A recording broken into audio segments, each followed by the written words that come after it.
Dans cette vidéo, je vais vous montrer comment assembler le connecteur AC Grid triphasé en toute sécurité.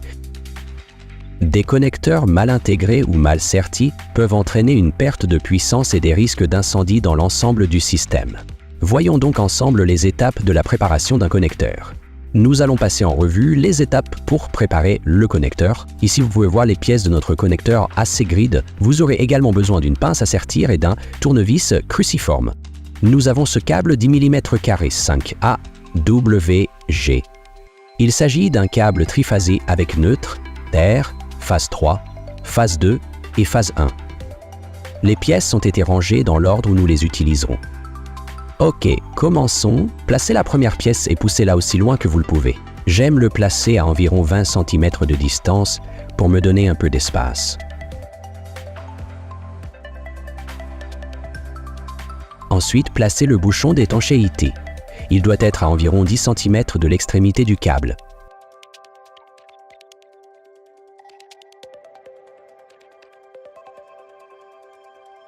Ensuite, placez la pièce suivante.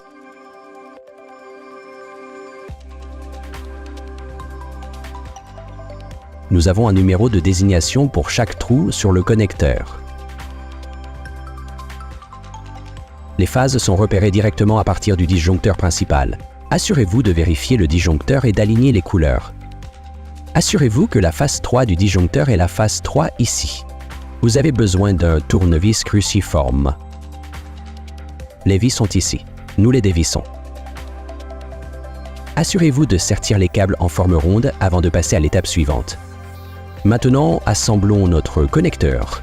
Placez chaque câble dans le trou prévu à cet effet. Poussez les câbles de manière à ce qu'ils soient bien insérés. Ensuite, vissez-les pour les fixer. Vissez-les avec un couple d'environ 0,8 Nm à 0,1 Nm près.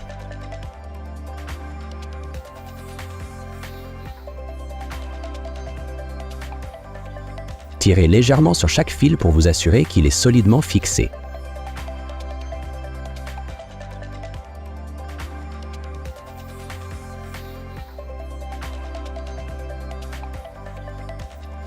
Placez le dernier fil. Avant de terminer, tirez à nouveau légèrement les fils pour vérifier si tout est correctement connecté.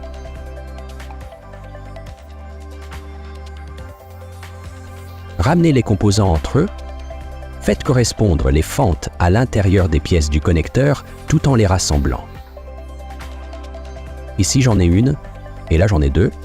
Tournez le connecteur pour vous assurer que les empreintes correspondent. C'est un système anti-erreur pour nous éviter de faire des mauvaises manipulations.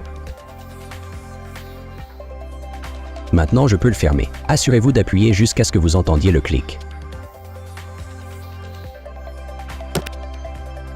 Vous pouvez à nouveau retirer le connecteur pour vérifier s'il est correctement connecté. Vérifiez les clips sur les côtés. S'ils sont visibles, nous pouvons continuer. Vous pouvez maintenant remonter le bouchon d'étanchéité. Si les barres restent coincées sous le bouchon d'étanchéité, vous pouvez les pousser légèrement vers le haut avec votre tournevis. N'appliquez pas trop de force, vous risqueriez de les casser.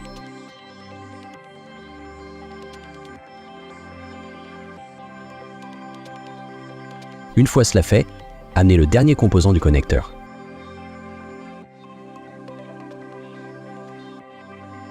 Et nous en avons fini. J'espère que vous avez trouvé cette vidéo utile. N'oubliez pas de consulter nos vidéos à partir du lien ci-dessous